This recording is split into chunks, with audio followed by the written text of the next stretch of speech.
Dear students, welcome to NIGC Home College. My name is Muhammad Hanif, lecturer of English, National Ideal Girls College. I hope all of you are well by the grace of Almighty Allah. Alhamdulillah, I am also fine. Dear students, today I am going to take the class on paragraph, and this paragraph is about Bangabandhu Sheikh Mujibur Rahman. So let us start the passage. Paragraph. Topic paragraph. Write a paragraph on the historic speech of 7th March on the basis of the answer of the following questions in about 200 words. When was the speech delivered? Where was the speech delivered? Who were addressed in this speech? How was the speech related to our national history? How is the speech evaluated internationally? কিভাবে এই বক্তৃতাকে আন্তর্জাতিকভাবে মূল্যায়ন করা হয়েছে? That means এই কোশ্চেনগুলোর উপরে ভিত্তি করে আমাকে এই প্যারাগ্রাফটি লিখতে হবে। The historic speech of 7th March, 7ই মার্চের ঐতিহাসিক ভাষণ। The historic speech of 7th March delivered by Bangabandhu Sheikh Mujibur Rahman, the father of the nation, bears a great importance in our national life. 7ই মার্চের ঐতিহাসিক ভাষণ বঙ্গবন্ধুর দ্বারা প্রদত্ত জাতির জনক bears a great importance, একটি গুরুত্বপূর্ণ ভূমিকা পালন করেন in our national life, আমাদের জাতীয় জীবনে। Following this decisive speech, people of all walks of life got prepared to take part in the liberation war and finally achieved independence. এবং এই চূড়ান্ত বক্তৃতার পরে the people of all walks of life, সর্বশ্রেণীর লোক got prepared, প্রস্তুতি নিয়েছিলেন to take part, অংশগ্রহণ করতে in the liberation war, মুক্তিযুদ্ধ, and finally achieved independence, এবং অবশেষে স্বাধীনতা অর্জন করেছিলেন। Bangabandhu delivered his speech on 7 March 1971 in the then racecourse ground, present Suhrawardy উদ্যান। বঙ্গবন্ধু 7ই মার্চ 1971 সালে তৎকালীন রেসকোর্স ময়দানে, বর্তমানে সোহরাওয়ার্দী উদ্যানে তিনি ভাষণ দিয়েছিলেন। The speech was addressed to the huge audience of millions of Bengali people, এবং এই বক্তৃতাটি দেওয়া হয়েছিল লক্ষ লক্ষ বাঙালি মানুষের উদ্দেশ্যে। The speech was greatly related to our national history, আর এই বক্তৃতাটি ব্যাপকভাবে আমাদের জাতীয় ইতিহাসের সাথে জড়িত। Bangabandhu in his speech put up all the oppression, cruelty of Pakistani rulers to the huge audience, which inflamed the sense of region. Bangabandhu তার ভাষণে তুলে ধরেন all the oppression, সকল অত্যাচার, cruelty of Pakistani rulers, এবং পাকিস্তানি শাসকের নিষ্ঠুরতা এবং অত্যাচারকে তুলে ধরেন to the huge audience, বিশাল সংখ্যক শ্রোতাদের সামনে, which inflamed their sense of reason, এবং যা তাদের বিবেককে জ্বালিয়ে দিয়েছিল বা নাড়িয়ে দিয়েছিল।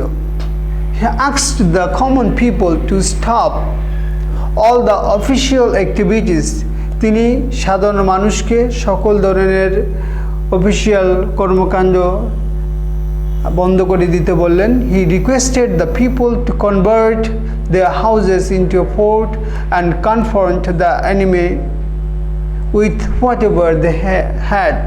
তিনি রিকোয়েস্ট করলেন, অনুরোধ করলেন the people, মানুষকে to convert every house into fort, প্রতিটা বাড়িকে দুর্গে পরিণত করতে, and confront মোকাবেলা করতে the enemy শত্রুদের with whatever they had যা তাদের আছে। In short, সংক্ষেপে, he decisively permitted the people to take up weapons against the enemy। সংক্ষেপে তিনি স্পষ্টভাবে অনুমতি দিলেন দ্য পিপল সাধারণ মানুষকে টু টেক আপ নিতে ওয়েপন্স অস্ত্র অ্যাগেন্স্ট দ্য এনিমি শত্রুর বিরুদ্ধে অস্ত্র ধরতে তিনি অনুমতি দিলেন। ইন দিস স্পিচ এবং এই ভাষণে Bangabandhu Sheikh Mujibur Rahman put up the picture of cruel activities carried on the Bengalis by the Pakistani rulers। Bangabandhu Sheikh Mujibur Rahman তুলে ধরলেন the picture of cruel activities নিষ্ঠুর কর্মকাণ্ড ছবি ক্যারিড অন দ্য বাঙালিস যেটা চালানো হয়েছিল বাঙালিদের উপরে by the Pakistani rulers Pakistani শাসকদের দ্বারা। হি হাইলাইটেড তিনি তুলে ধরেন all the exploitations of the Pakistani rulers তিনি তুলে ধরেন সকল ধরনের শোষণ পাকিস্তানি শাসকদের। At this, people got extremely enraged and pleased to liberate the country even at the cost of their life। At this, এতে people got extremely enraged, বাংলার মানুষ মারাত্মকভাবে চরমভাবে ক্ষুব্ধ হন and pleased অঙ্গীকার করেন to liberate স্বাধীন করতে দ্য কান্ট্রি দেশকে even at the cost of their life তাদের জীবনের বিনিময়ে। Bangabandhu said he did not want the office of Prime Minister, he wanted the Bengali people to have their legal rights। Bangabandhu বললেন তিনি প্রধানমন্ত্রিত্ব চান না, he wanted the Bengali people to have their legal rights, তিনি চান যে বাঙালি তার সঠিক অধিকার তার বৈধ অধিকার পাক। বিফোর দ্য লিবারেশন ওয়ার মুক্তিযুদ্ধের পূর্বে this was the last speech of Bangabandhu and people being immensely influenced by it and attacked the Pakistani occupation forces heart and soul। This was the last speech of Bangabandhu. বঙ্গবন্ধুর এটা সর্বশেষ ভাষণ ছিল। and people being immensely influenced এবং মানুষ ব্যাপকভাবে অনুপ্রাণিত হয়ে by it এটি দ্বারা অ্যাটাকড আক্রমণ করেছিলেন the Pakistani occupation forces Pakistani বাহিনীকে হার্ট অ্যান্ড সোল আপ্রাণ চেষ্টা করেছিলেন আক্রমণ করতে। ইভেনচুয়ালি অবশেষে people one victory over the cowards and achieved independence. অবশেষে বাংলার মানুষ বিজয় অর্জন করেছিল এই ভীরুদের উপরে অ্যান্ড অ্যাচিভড ইন্ডিপেন্ডেন্স এবং স্বাধীনতা অর্জন করেছিল। দাস এইভাবে বা এই রূপে the importance of the 7th March speech is immeasurable. আর 7ই মার্চের ভাষণ হলো অপরিমেয়। The speech is highly valued across the world.